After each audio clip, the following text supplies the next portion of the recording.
Almost 1.5 মাস মতন হয়ে গেছে আমি কোনো ফেসিয়াল করিনি। তো আজকে আবার সেকেন্ড প্যাক অর্ডার করেছিলাম নায়কা থেকে, এটা ডেলিভার হয়ে গেছে। আমি একটু ফেস রেজার দিয়ে ফেসটাকে একটু ভালো করে শেভ করে নিই। চলে এসেছি কাজ থেকে, খুব টায়ার্ড লাগছে আজকে। So another failed attempt on the pin of mask. আমের পাপড়টা এখন ভাজা হবে।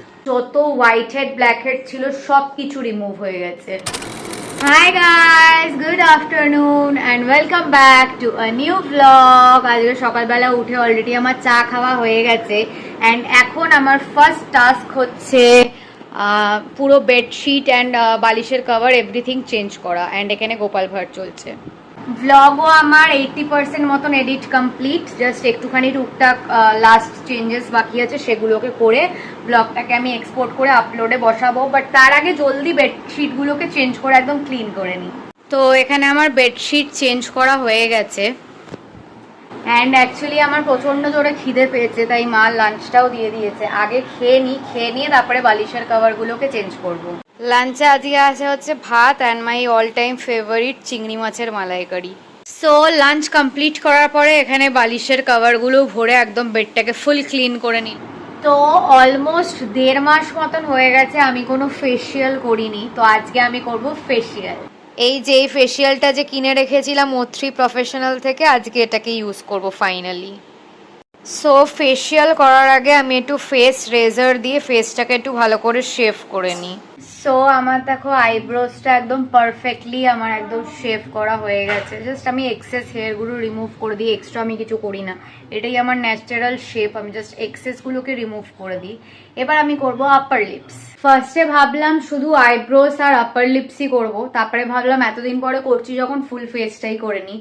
তো একদম ফুল ফেস একদম ভালো করে শেভ করে ক্লিন করে নিয়েছি। এবার স্টার্ট করব ফেসিয়াল। স্টেপ 1 হচ্ছে ভিটামিন সি ক্লেনজার। সো ক্লেনজারটা দিয়ে মুখটা ধুয়ে আসলাম। একটা ইনস্ট্যান্ট একটা কি বলবো সফটনেস একটা ফিল হচ্ছে, বাট অতটা বেশি ব্রাইট লাগছে নাকি আমি ঠিক অতটা বুঝতে পারছি না। তোমরা প্লিজ নিচে কমেন্ট করে জানিও যদি আগের ক্লিপের সাথে এই ক্লিপের তোমরা কোনো ডিফারেন্স দেখতে পারো। অ্যান্ড আগের বার তো আমি এগুলো পুরোটাই একেবারে ইউজ করে শেষ করে দিয়েছিলাম, বাট এইবার আমি তো ফুল ইউজ করছি না, তাই জন্য আমি এটাকে আবার স্টোর করে ফ্রিজের মধ্যে রেখে দেবো। নেক্সট স্টেপ হচ্ছে সুগার স্ক্রাব, বাট এটা অনেকটা বেশি হার্ড আছে আমি যা দেখছি, তাই জন্য এখানে কিন্তু ডেসক্রিপশনেও লেখা আছে একটু জল দিয়ে ডাইলিউট করে তারপরে ইউজ করতে। সো স্ক্রাবটা ওয়াশ করে আসার পরে স্কিনটা এত স্মুথ লাগছে আর সফট লাগছে, আমার কন্টিনিউ নিজের স্কিন নিজে টাচ করতে ইচ্ছা করছে।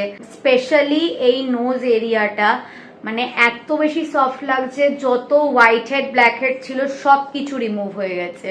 নেক্সট স্টেপ হচ্ছে ভিটামিন সি মাসাজ ক্রিম। তো এটা মাসাজ করে নিই। তো মাসাজ ক্রিম লাগানো হয়ে গেছে, দেখো কত গ্লো করছে স্কিনটা। এর আগের বারও আমি যখন D10 প্যাকটা অর্ডার করেছিলাম তখন আমি এটা নোটিস করেছিলাম যে ওদের মাসাজ ক্রিমটা সত্যি খুব ভালো, মানে একদম এক্সট্রা খাটতে হয় না কিছু না, খুব স্মুথ ভাবে ফুল স্কিনের মধ্যে গুলিয়ে যায়। তো মাসাজ ক্রিমটা আমার সত্যি খুব ভালো লাগে, এবারও আমার খুবই বেশি ভালো লেগেছে।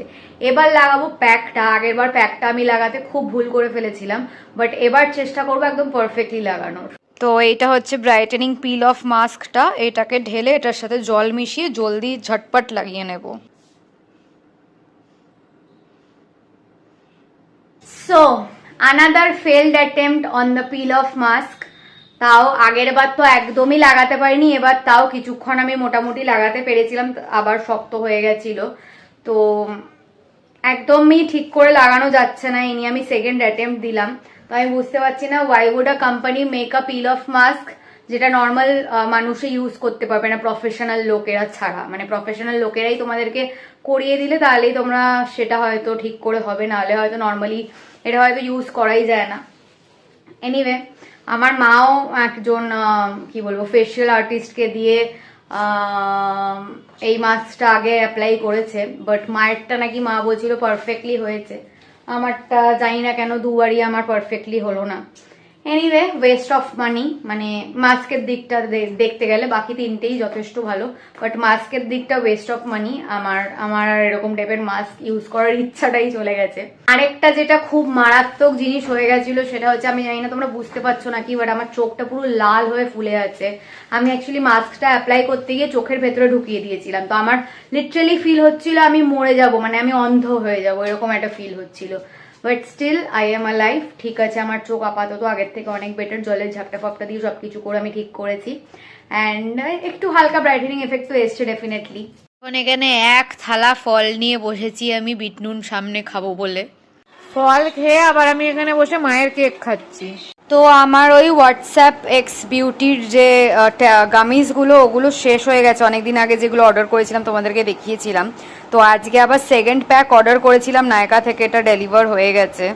অ্যান্ড এটার প্রাইস হচ্ছে 899, আর এটা তোমাদেরকে 30টা গামিজ দেয়, 30 গামিজ।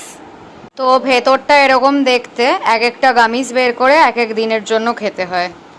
বাবার কিছু ফ্রেন্ডরা আজকে এসেছিল, এসে এইগুটা দিয়ে গেছে বাবার রিটায়ারমেন্টের জন্য একটা গিফট, একটা ফটো ফ্রেম। অ্যান্ড এই একটা ফ্লাস্ক টাইপের দিয়েছে, চা, গরম চা ঠা কফি টফি রাখার জন্য বেশ সুবিধা হবে। তো কালকে তো এই বার্থডে কেকটা আমরা কেউ খাইনি, আমি আজকে বিকেলবেলা একটুখানি খেলাম, তাই এটা আবার নিচে কাকামুনিদেরকে দেওয়া হচ্ছে একটুখানি। এখন এখানে একটু চা বানাতে এসেছি, আমার আকাশের জন্য জল আমি ফুটতে বসিয়ে দিয়েছি। গাইস চলে এসেছি কাজ থেকে, খুব টায়ার্ড লাগছে আজকে। সো এখন একজন এখানে চা বানাচ্ছে আমাদের, এখানে রেডি হচ্ছে চা, আর এখানে ভাজা হবে পাঁপড়। বাবা নিয়ে এসে নতুন আম ফ্লেভারের পাঁপড়, আমের পাঁপড়। আমের পাঁপড়। এই আমের পাঁপড়টা এখন ভাজা হবে। তো এখানে রেডি হয়ে গেছে আমের পাঁপড়। তো আজকে ডিনার নিয়ে চলে এসেছি। ডিনারে আছে হচ্ছে ফ্রাইড রাইস, চিংড়ি মাছের মালাইকারি অ্যান্ড বেগুনি। হাই গাইস, সো আজকের মতন ব্লগটাকে এখানেই এন্ড করছি। যদি ভালো লেগে থাকে then please do like, comment, share and subscribe to our YouTube channel, and don't forget to follow us on Instagram as well as Facebook. আবার খুব জলদি একটা নতুন ব্লগ নিয়ে দেখা হবে। বাই।